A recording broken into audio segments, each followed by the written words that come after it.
Le dernier quart d'heure de Smart Bourse chaque soir, c'est le quart d'heure thématique. Le thème ce soir est celui des small et mid cap, les petites et moyennes capitalisations boursières françaises et européennes au sens large. Nous en parlons avec les spécialistes de Portzamparc et le directeur général adjoint de Portzamparc qui est avec nous en visioconférence.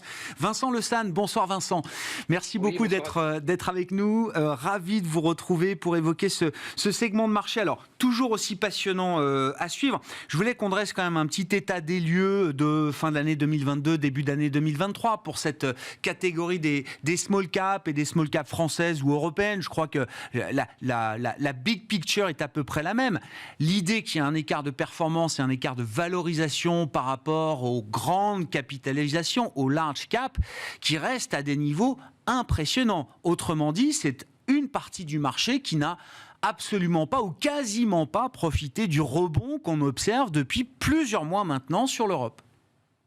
Oui, alors effectivement, ce qui a changé par rapport au 31 décembre, c'est que c'est ce qui fait le piquant de ce début d'année, c'est que comme chaque année, au 1er janvier, tous les compteurs sont remis à zéro. On sait que psychologiquement, les investisseurs sont à la recherche de nouvelles idées, là où sur les derniers mois d'une année traditionnelle, elles ont tendance un peu à figer leur position.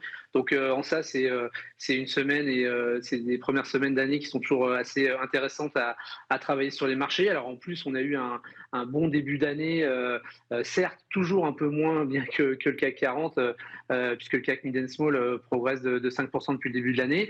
Alors effectivement, on a toujours, en fait, comme vous l'indiquiez, ce décalage qu'on a enregistré sur 2022, assez important entre, d'une part, un CAC 40 qui résiste par rapport à un CAC Mid and Small qui a reculé l'année dernière de 14%. C'était encore plus important sur la partie des small cap, qui était en retrait de 20%. Donc, on a effectivement, comme vous le dites, un décalage de fondamentaux. On a des multiples de marché sur ce compartiment des valeurs moyennes qui aujourd'hui se traitent à des niveaux très bas.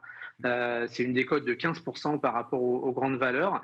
Et puis c'est même, si on regarde le multiple moyen long terme, en fait, sur ces valeurs moyennes qui tournent autour de 15 fois les bénéfices de l'année en cours, là on est à des niveaux de décote de l'ordre de 30%. Donc effectivement une situation qui d'un point de vue fondamental est plutôt attractive. Le marché ne se paye pas cher. Alors après, les raisons, en fait, on les connaît. On sait que la remontée des taux n'a pas été favorable aux valeurs moyennes. On sait que l'impact des taux longs, notamment impacte la tech, qui est assez présent sur les mid and small. Les mid and small n'ont pas la pondération aussi importante que le CAC 40 sur les valeurs liées à l'énergie, n'ont pas la pondération également sur la remontée des taux sur les valeurs financières. Donc voilà, il y a des raisons assez objectives de ce décalage.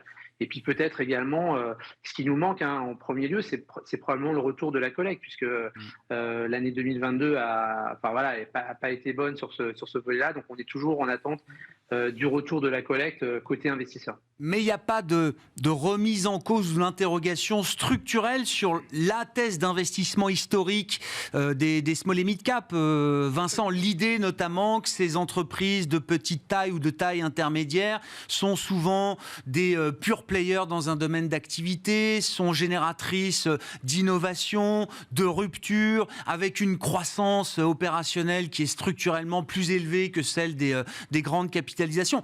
Toutes ces idées-là qui ont été la force de la thèse des small et mid cap sur le cycle précédent, ces idées-là sont toujours là et toujours valables, j'entends, Vincent. Ouais, elles sont toujours là, en fait, quand on regarde les attentes des investisseurs au travers du consensus sur le bénéfice net par action, que ce soit sur les grandes valeurs ou sur les valeurs moyennes, sur 2022 ou sur 2023, on a toujours, en fait, des attentes de croissance sur cet univers mid and small en 2023, croissance à 2 chiffres, supérieure, en fait, à l'univers des grandes valeurs. Donc cette thèse-là, elle est totalement là. Alors bien évidemment, on va toujours être scruter les publications et les prochaines publications qui vont avoir lieu à partir de février pour le gros, en fait, des entreprises qui clôturent au 31/12.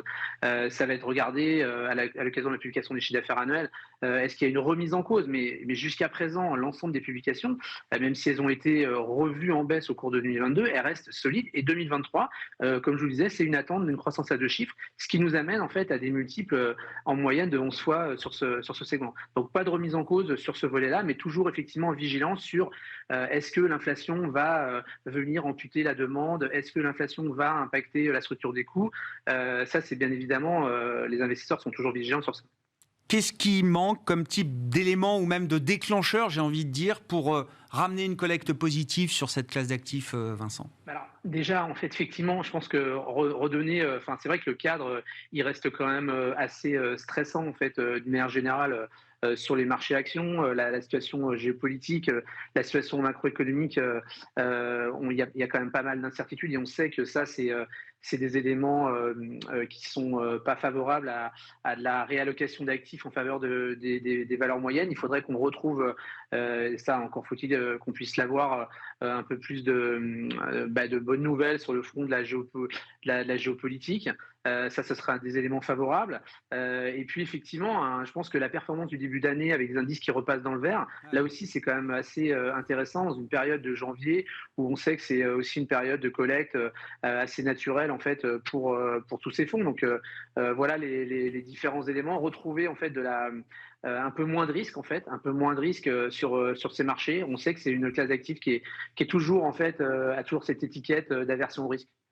Qu'est-ce qu'on peut dire des opérations de marché que vous pouvez observer ou piloter, même d'ailleurs chez Porzampar, Vincent? Alors, je ne sais pas ce qu'il en est en termes de dynamique d'activité sur les premiers jours de 2023, mais l'idée étant d'évoquer un peu les perspectives. Et est-ce qu'on retrouve de la dynamique, de l'appétit sur des opérations sur capital qui sont menées régulièrement par ces entreprises?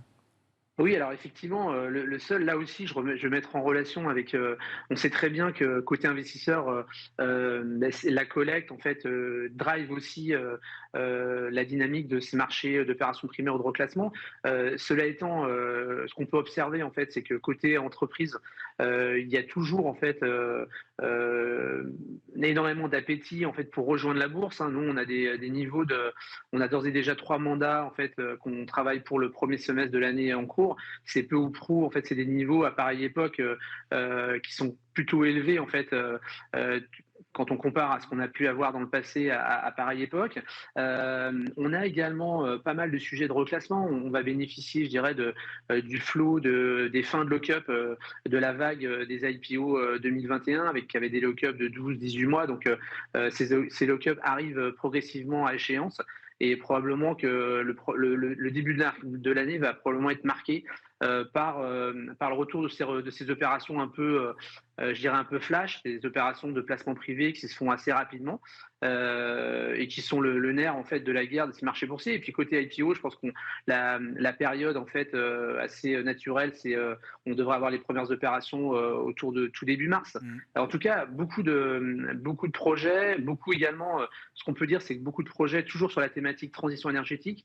Je vous disais qu'on avait 3 mandats d'ores et déjà signés. Ces 3 mandats qui sont soit des énergies nouvelles, soit de la mobilité liée à la transition énergétique. Donc c'est vraiment la thématique en fait des entreprises qui regardent pour rentrer en bourse aujourd'hui. Qu'est-ce que ces entreprises ont appris d'ailleurs du cycle de quelques années qu'on a pu voir sur cette thématique des énergies renouvelables, des énergies nouvelles?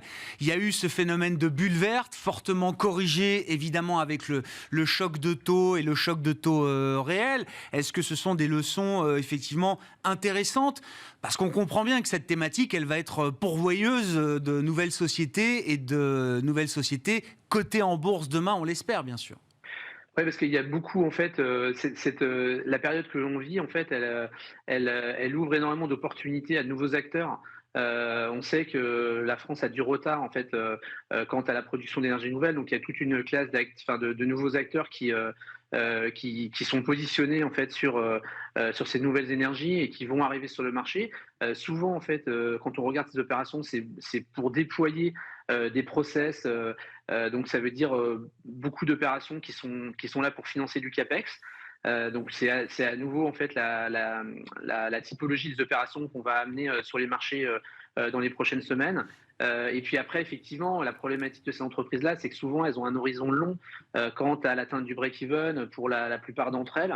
Donc, il faut gérer en fait le news flow. Le marché est toujours appétant à avoir des informations régulières, et notamment dans les premières années. C'est là le gros enjeu de ces entreprises-là, c'est d'arriver en fait à avoir des sociétés qui soient en mesure de délivrer du news flow régulièrement, et pas laisser les investisseurs plusieurs trimestres, voire plusieurs semestres sans réelle dynamique. C'est un peu ce que, les enseignements qu'on a pu tirer des opérations des dernières années. Merci beaucoup Vincent, merci pour votre éclairage précieux sur ce segment des petites et moyennes capitalisations boursières parisiennes, en l'occurrence Vincent Le San qui était avec nous en visioconférence, directeur général adjoint de Ports en Part. Voilà pour cette émission Smart Bourse ce soir. On se retrouve évidemment demain dès 12h30 en direct sur Bismart.